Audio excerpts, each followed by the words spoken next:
much time did you spend planning your wedding? And this is probably more so for women, but I also know some people, celebrities as well as normal people, usually more elder people who put a lot of time into planning. Okay, how much time do people spend planning their funerals? But more importantly, how much time do people, you or anybody you know, most people spend planning their weddings? Okay, for a few hours. Okay, a lot of times people put months and even sometimes years, and I will even stretch just to say, because I know some people who have put decades into planning one day, and one day is really a stretch because most wedding ceremonies last probably 30 minutes at most, anywhere from 15 to 30 minutes, and then with the reception and everything else, it may last half a day. Okay, yet people put months, sometimes years, and even decades into planning this. So think about that proportion, that ratio. Let me say that. Think about if we spent months, years, and even decades for every day that we're going to give our gift to the world, or even marriage. What if we spent,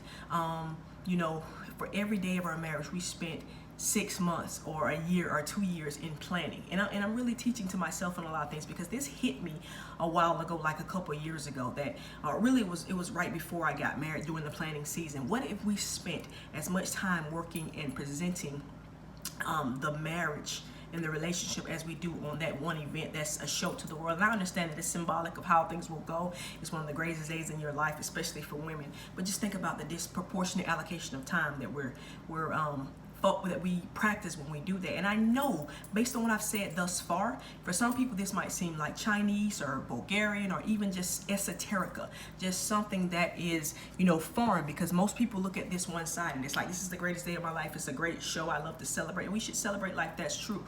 But just think about it. I heard someone say, one of my speaking coaches years and years ago, my speaking coaches and mentors say for every hour that you speak in front of somebody else, you should spend at least 7 hours in preparation.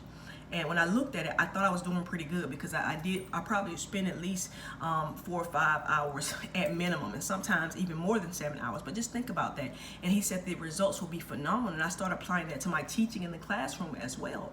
But just thinking about it, if you spend 7 hours for every hour that you speak in preparation, your results will be phenomenal, and I am a living testament to that. But a lot of times we do it backwards. We disappropriate our time. We spend a lot of time on the trivial matters, okay, and a little time on things that are more important. Like I said, planning your relationship in your marriage, or working on the relationship in the marriage, versus working on presenting yourself in the wedding or in the public eye. Think about how much time you spend on how you reply to emails, the perfect language. Should I say this? Should I say that? When you're texting, or you see people texting, and you see those dots, and then they back out of the text because you want to know exactly how to respond. How much time and mental energy that we put on that? And I've done this video recently on time being the greatest of the 3 resources I talk about all the time. I say, if you want to know what a person is about and where they're going, look at how they spend their time, energy, and money, with time being the greatest of these, because it's the most invaluable, the most important, the most non-renewable, and